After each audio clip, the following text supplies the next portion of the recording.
রহমানের কাছে জানতে চাই, কোন কোন দেশের কাছে দস্তখত দিয়ে তিনি বাংলাদেশে এসেছেন?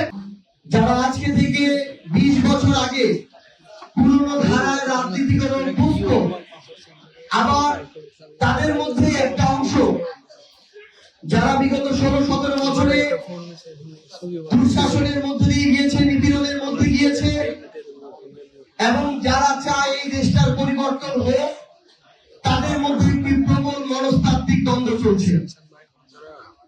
যেই দ্বন্দ্বের জের ধরে তাদেরই একটি অংশ এখন আবার বিশ্ববিদ্যালয়গুলোতে গণরুম গেস্টরুম চালু করতে চায়, শিক্ষার্থীদেরকে জিম্মি করে তাদেরকে তাদের রাজনৈতিক নেতাদের কাজ বানাতে চায়। আবার আরেকটি অংশ সংসদে দাঁড়িয়ে এনি ভাইয়ের মতো নেতারা বলে যে বর্তমানে ক্যাম্পাসে যে অস্ত্রের ঝঞ্ঝানি দেখা যাচ্ছে, এই রাজনীতি এই তরুণ প্রজন্ম আর গ্রহণ করবে না। আপনারা আমাদের সাথে আগামীর বাংলাদেশ গড়ার লড়াইয়ে যুক্ত হন।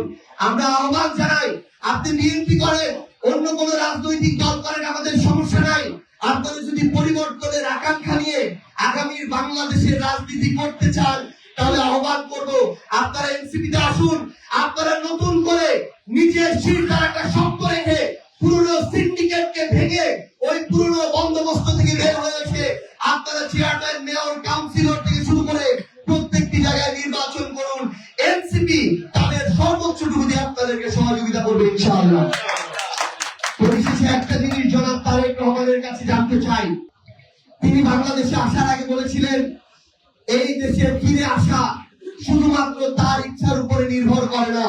আমরা জানতে চাই আর কার কার কাছে, কোন কোন দেশের কাছে, কোন কোন এজেন্সির কাছে দস্তখত দিয়ে তিনি বাংলাদেশে এসেছেন, যে আসার পরে তিনি এখন গণবর্ত অবৈধ বলার মতো সাহস দেখাচ্ছেন।